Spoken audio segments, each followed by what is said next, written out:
Persian গলফের আকাশে এখন শুধু যুদ্ধের কালো মেঘ নয়, বরং এক অদৃশ্য শক্তির মহড়া চলছে। মাত্র ৩ সপ্তাহ আগে যারা ভেবেছিলেন ইরানের পতন কেবল সময়ের ব্যাপার, আজ তাদের হিসাব উল্টে গেছে। কেন ডোনাল্ড ট্রাম্প হঠাৎ সুর বদলে চীন আর ন্যাটোর কাছে সাহায্যের আকুতি জানাচ্ছেন? কেন ইসরায়েলের অত্যাধুনিক আয়রন ডোম এখন ইরানের মাটির নিচ থেকে উঠে আসা ড্রোনের সামনে অসহায়? আর সবচেয়ে বড় প্রশ্ন, যুদ্ধের রিমোট কন্ট্রোল কি আসলে ওয়াশিংটন থেকে সরে এখন তেহরানের আয়াতুল্লাহদের হাতে চলে গেছে? ইরানের এক জেনারেলের একটি মাত্র হুঙ্কার, যুদ্ধের শেষ আমাদের হাতে, কি তবে বিশ্ব অর্থনীতিতে ধসের পূর্বাভাস? খবর সংযোগের বিশ্লেষণমূলক অনুষ্ঠানে আজ আমরা ফাঁস করব ইরানের সেই গোপন ড্রোন সাম্রাজ্যের খবর, যা বাংকার বাস্টার বোমা দিয়েও ধ্বংস করা অসম্ভব। তৈরি হয়ে নিন, কারণ আগামী কয়েক মিনিটে মধ্যপ্রাচ্যের ভূ রাজনীতির এমন এক মানচিত্র আপনাদের সামনে তুলে ধরব যা আগে কখনো দেখেননি। যুদ্ধের রিমোট কন্ট্রোল এখন ইরানের হাতে, কথাটা কি সত্যি? মধ্যপ্রাচ্যের আকাশে বারুদের গন্ধ আর আগুনের লেলিহান শিখা। যুদ্ধের প্রথম দিনগুলোতে মনে হয়েছিল যুক্তরাষ্ট্র আর ইসরায়েল বুঝি একতরফা খেলা দেখাবে। আয়াতুল্লাহ খামেনির মৃত্যু আর ইরানের আকাশে ইসরায়েলি ফাইটার জেটের অবাধ বিচরণ দেখে অনেকে ভেবেছিলেন তেহরানের পতন কেবল সময়ের ব্যাপার। কিন্তু ৩ সপ্তাহ পর দৃশ্যপট সম্পূর্ণ ভিন্ন। ইরান সেনাবাহিনীর শক্তিশালী ইউনিটের কর্মকর্তা মোহসেন রেজাইর একটি হুঙ্কার এখন বিশ্বজুড়ে আলোচনার কেন্দ্রবিন্দুতে পৌঁছেছে। সেটা কি? সেটা হচ্ছে, আমি তার ভাষায় বলছি, যুদ্ধের শেষ আমাদের হাতে, মানে ইরানের হাতে। প্রশ্ন উঠেছে, তবে কি ট্রাম্প আর নেতানিয়াহুর হাত থেকে যুদ্ধের নিয়ন্ত্রণ কেড়ে নিল ইরান?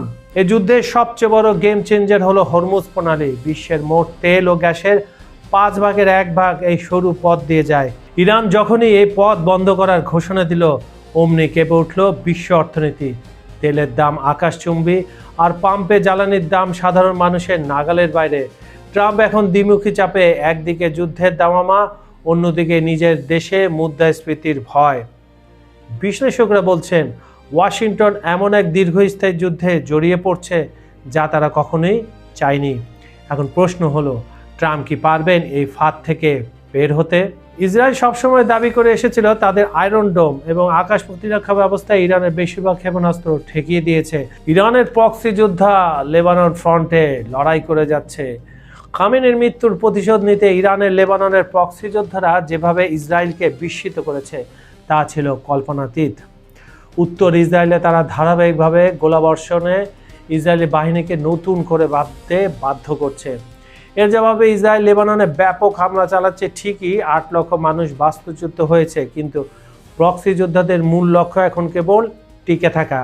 আর তারা যদি টিকে যায় তবে সেটা হবে ইসরায়েলের জন্য বড় ধরনের কৌশলগত একটি পরাজয়। এখন প্রশ্ন হলো, শেষ চাল কি তবে তেহরানের হাতে? জেরুজালেমের সামরিক বিশেষজ্ঞরা বলছেন ইরানের ক্ষেপণাস্ত্র ফুরিয়ে আসছে বলেই তারা মরিয়া হয়ে হরমুজ প্রণালী বন্ধ করেছে, কিন্তু কিংস কলেজ লন্ডনের গবেষকরা মনে করছেন একেবারে ভিন্ন কথা। তাদের মধ্যে ইরান খুব খারাপ অবস্থানে থেকেও পরিস্থিতিকে নিজেদের পক্ষে ঘুরিয়ে নিতে পারছে এবং তারা অলরেডি পেরেছে। ট্রাম্প হয়তো ইরানের তেল স্থাপনা উড়িয়ে দেওয়ার হুমকি দিচ্ছেন, কিন্তু তার পাল্টা যদি পুরো বিশ্ব অর্থনীতি ধসে পড়ে, তবে সেই ঝুঁকি কি আমেরিকা নিতে পারবে? ট্রাম্প কি নিতে চাইবে? কারণ সামনে তো তার মধ্যবর্তী নির্বাচন, অনেক হিসাব নিকাশ রয়েছে। কিন্তু ট্রাম্প যে চোরাবালিতে আটকে গেছেন এটা একেবারে নিশ্চিত। সামরিক অবকাঠামো ধ্বংস হলেও ইরানের শাসন ব্যবস্থা এখনও টলানো যায়নি। ইসরায়েলি সংবাদ মাধ্যমগুলোই এখন স্বীকার করছে সরকার পরিবর্তনের যে আশা তারা করেছিল তা হয়তো সফল হচ্ছে না, একেবারে হয়নি। যুদ্ধের ময়দানে কে কত শক্তিশালী তার চেয়েও এখন বড় প্রশ্ন হয়ে দাঁড়িয়েছে, কে এই যুদ্ধের এন্ড টানবে, মানে সমাপ্তিটা টানবে। ইরান কি সত্যি তাদের কথা মতো যুদ্ধের সমাপ্তি নিজেদের ইচ্ছে মতো ঘটাতে পারবে, নাকি ট্রাম্পের পরবর্তী চাল হবে আরও ভয়াবহ? যতই ভয়াবহ হোক, ইরান সেটা দিতে প্রস্তুত, তার জবাব দিতে প্রস্তুত। তাসনিম নিউজ এজেন্সির সাম্প্রতিক রিপোর্ট বিশ্বকে চমকে দিয়ে জানিয়েছে ইরানি প্রতিরোধ বাহিনী গড়ে তুলেছে এক বিশাল ও রহস্যময় ভূগর্ভস্থ ড্রোন নেটওয়ার্ক, যা আধুনিক যুদ্ধ কৌশলকে শুধু চ্যালেঞ্জ করছে না, বরং বাঘা বাঘা পরাশক্তির ঘুম উড়িয়ে দিচ্ছে। ড্রোন যখন পাতাল ফুঁড়ে আকাশে আক্রমণ চালায়, এই গোপন ঘাঁটির সবচেয়ে ভয়ঙ্কর দিক হলো এর ইনভিজিবিলিটি বা অদৃশ্যমানতা। সাধারণ ড্রোন রানওয়ে থেকে ওড়ে যা স্যাটেলাইটে ধরা পড়ে, কিন্তু ইরানি যোদ্ধারা এখন ব্যবহার করছে বিশেষায়িত ওয়ান ওয়ে ড্রোন, যা মাটির কয়েক ডজন মিটার গভীর থেকে সরাসরি আকাশে উড়াল দিতে সক্ষম। ইরানি প্রতিরোধ বাহিনীর এই মডেলটি রাতারাতি তৈরি হয়নি। এটি মূলত ইরান ইরাক যুদ্ধের কয়েক দশকের অভিজ্ঞতা এবং লেবাননের রণকৌশলের এক উন্নত সংস্করণ। এই ঘাঁটিগুলো মাটির এতটাই গভীরে বর্তমান বিশ্বের সবচেয়ে শক্তিশালী বাঙ্কার বাস্টার বোমা দিয়ে এগুলো ধ্বংস করা প্রায় অসম্ভব। B1 নিয়ে আসেন, B2 নিয়ে আসেন, B52 নিয়ে আসেন, কোনো কাজ হবে না। যখন আকাশে শত্রুর অত্যাধুনিক যুদ্ধবিমান টহল দেয়, তখন মাটির নিচের এই ড্রোন ইউনিটগুলো থাকে পুরোপুরি নিরাপদ। এটি যেন এক দুর্ভেদ্য সামরিক দুর্গ, যার হদিশ পাওয়া আধুনিক প্রযুক্তির জন্য এক দুঃসাধ্য চ্যালেঞ্জ। এই সুড়ঙ্গগুলো শুধু অস্ত্র রাখার গুদাম নয় বন্ধুরা, এগুলো কিন্তু এক একটি স্বয়ংসম্পূর্ণ কমান্ড সেন্টার। এখান থেকে পরিচালিত হচ্ছে জটিল সব সামরিক অপারেশন। এই সক্ষমতা মধ্যপ্রাচ্যের সামরিক ভারসাম্যকে পুরোপুরি বদলে দিয়েছে। এই গোপন দুর্গগুলো থেকে যে কোনো মুহূর্তে ইসরায়েল বা এই অঞ্চলে থাকা মার্কিন স্বার্থ সংশ্লিষ্ট ঘাঁটিগুলোর উপর বড় ধরনের হামলা চালানো সম্ভব না, হামলা চালানো হচ্ছে। ইরানের প্রক্সি প্রতিরোধ বাহিনীর এই সমন্বয় প্রমাণ করে পুরো প্রতিরোধ ফ্রন্ট এখন একই ছাতার নিচে এবং একই প্রযুক্তি ব্যবহার করে যুদ্ধের ময়দান নিয়ন্ত্রণ করছে। এই ভূগর্ভস্থ ঘাঁটিগুলোতে ড্রোন উৎক্ষেপণের জন্য ব্যবহার করা হচ্ছে কয়েকশো মিটার লম্বা বিশেষ রানওয়ে বা স্লাইডিং রেল, যাকে আমরা সহজ ভাষায় বলি। ড্রোনগুলো মাটির ভেতর থেকে দ্রুত গতিতে বেরিয়ে এসে সরাসরি টার্গেটে আঘাত হানতে পারে। শত্রুর রাডার বা স্যাটেলাইট যখন এই মুভমেন্ট শনাক্ত করার চেষ্টা করে, ততক্ষণে ড্রোন তার কাজ শেষ করে ফেলে। ফলে আকাশপথে শক্তিশালী হওয়া সত্ত্বেও শত্রুপক্ষ এখন মাটির নিচের অদৃশ্য শত্রুর সামনে কার্যত অসহায়। বন্ধুরা, ইরানে যেভাবে মাটির নিচে ড্রোনের প্রযুক্তি রয়েছে, ড্রোনগুলো যা ইরানের যে প্রক্সি বন্ধুরা আছে, একইভাবে ইরাকিরাও ইরানের স্টাইলে এভাবে ইরাকিরা বলছে, ইরাকে তো মার্কিন সমর্থিত গভর্নমেন্ট, ইরাকে যে ইরানের প্রক্সি যোদ্ধা রয়েছে তারা একই পদ্ধতি ইউজ করে। যুদ্ধ কি আসলে শেষ? সপ্তাহখানেক আগেই তো ডোনাল্ড ট্রাম্প বুক ফুলিয়ে বলেছিলেন মধ্যপ্রাচ্যে আর জাহাজ পাঠানোর দরকার নেই, কারণ তিনি ইরান যুদ্ধে জিতে নিয়েছেন সব কিছু। কিন্তু হঠাৎ সুর বদলে তিনি এখন ন্যাটো সদস্য। ট্রাম্প কি আবার চিকেন আউট হয়ে গেলেন নাকি? এমনকি চীনের কাছেও জাহাজ চেয়ে সাহায্য চাইছেন। প্রশ্ন উঠছে, যদি ট্রাম্প জিতেই থাকেন তবে কেন এই সাহায্যের আকুতি? নাকি পর্দার আড়ালে পরিস্থিতি আরও ভয়াবহ? অবশ্যই ভয়াবহ। হরমুজ প্রণালী ও তেলের রাজনীতি। ইরান যুদ্ধের আসল চাবিকাঠি এখন হরমুজ প্রণালীতে। এটি বন্ধ থাকায় বিশ্বজুড়ে তেলের দাম আকাশচুম্বী, যা খোদ ট্রাম্পের গদির জন্য হুমকি হয়ে দাঁড়িয়েছে। ইরানের সমুদ্র সীমায় ড্রোন ও মাইন সরাতে হিমশিম খাচ্ছে মার্কিন বাহিনী। ট্রাম্প এখন হুমকি দিচ্ছেন, যদি বন্ধু দেশগুলো জাহাজ না পাঠায় তবে মার্কিন নিরাপত্তা বলয় থেকে তাদের বের করে দেওয়া হবে। কি সুন্দর কথা, অসহায়ত্বের কথা। চীনের প্রেসিডেন্ট শি জিনপিংয়ের সাথে বৈঠক বাতিলের হুমকিও দিয়ে রেখেছেন তিনি। তাতে চীনের কিচ্ছু যায় আসে না, কারণ চীন রয়েছে ইরানের সঙ্গে।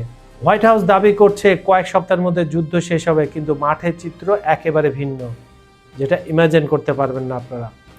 ইসরায়েল সাফ জানিয়ে দিয়েছে ইরানের সামরিক লক্ষ্যবস্তুতে হামলা আরও কি হবে, অন্তত 3 সপ্তাহ চলবে। ইতিহাস বলছে ইরাক ও আফগানিস্তানে আমেরিকা দ্রুত জয়ের দাবি করেছিল, কিন্তু সেই যুদ্ধ চলেছে বছরের পর বছর। ট্রাম্প কি আবারও সে একই ফাঁদে পা দিচ্ছেন? অলরেডি তিনি দিয়ে দিয়েছেন এবং ধাক্কাটা মেরেছে ইসরায়েল তাকে। অভ্যন্তরীণ চাপ ও অনিশ্চয়তা। 13 জন মার্কিন সেনার মৃত্যু, ইরান বলছে এই সংখ্যা 1000 ছাড়িয়েছে এবং যুদ্ধের অস্পষ্ট পরিকল্পনা নিয়ে খোদ আমেরিকার ভেতরেই ক্ষোভ বাড়ছে। ডেমোক্রেটদের দাবি এই যুদ্ধ কোনো সুনির্দিষ্ট লক্ষ্য ছাড়াই শুরু করা হয়েছে। ট্রাম্প বলছেন তিনি জয়ী, কিন্তু ইরানের পারমাণবিক সক্ষমতা এবং বর্তমান রাজনৈতিক পরিস্থিতি বলছে লড়াই কেবল শুরু করেছে ইরান। পৃথিবী এখন তাকিয়ে আছে ট্রাম্প কি সত্যি যুদ্ধ থামাবেন নাকি মধ্যপ্রাচ্যকে এক দীর্ঘমেয়াদী সংকটে ফেলে দেবেন। মধ্যপ্রাচ্যের তপ্ত পরিস্থিতির মাঝে এবার সরাসরি যুক্তরাষ্ট্র ইসরায়েলকে এক হাত নিলেন ইরানের পররাষ্ট্রমন্ত্রী আব্বাস আরাগচি। গতকাল রাতে এক সাপ্তাহিক ব্রিফিংয়ে তিনি স্পষ্ট জানিয়ে দিয়েছেন তেহরান মোটেও পিছু হটবে না, বরং ইসরায়েল ও আমেরিকার বিরুদ্ধে যতদূর প্রয়োজন ততদূর পর্যন্ত যুদ্ধ চালিয়ে যেতে। ইরানি পররাষ্ট্রমন্ত্রীর বক্তব্যে এটি পরিষ্কার, তেহরান এখন যে কোনো স্থানে এবং যে কোনো পরিসরে যুদ্ধ চালিয়ে যাওয়ার সক্ষমতা রাখে এবং তারা তা প্রমাণ করেছে এই 17-18 দিনে। তিনি পরিষ্কার জানিয়ে দিয়েছেন, ইরান আত্মরক্ষা করতে মোটেও দ্বিধা করে না। বিশ্ব রাজনীতির এই উত্তাল সময়ে ইরানের এমন মারমুখী অবস্থান মধ্যপ্রাচ্যের সমীকরণকে আরও জটিল থেকে জটিল করে তুলল কিনা সেটাই এখন দেখার বিষয়। বন্ধুরা, ইতিহাস সাক্ষী আছে, যুদ্ধ যখন শুরু হয় তখন সবাই মনে করে জয়টা কেবল সময়ের ব্যাপার, কিন্তু মধ্যপ্রাচ্যের বা পার্সিয়ান গালফের তপ্ত মরুভূমি আর পারস্য উপসাগরের নীল জলরাশি আজ নতুন এক গল্পের সাক্ষী দিচ্ছে।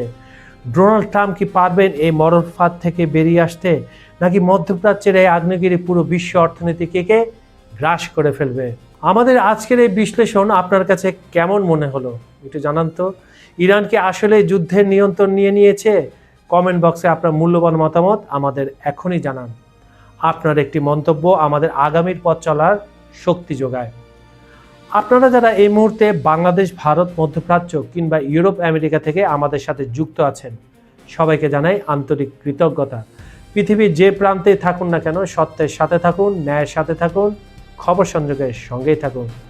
আজ এই পর্যন্তই। পরবর্তী রোমহর্ষক বিশ্লেষণ নিয়ে খুব শীঘ্রই আসছি আমি, কাজল হায়দার। ততক্ষণ পর্যন্ত সবাই ভালো থাকুন, সাবধানে থাকুন আর দেখতে থাকুন খবর সংযোগ। আল্লাহ হাফেজ।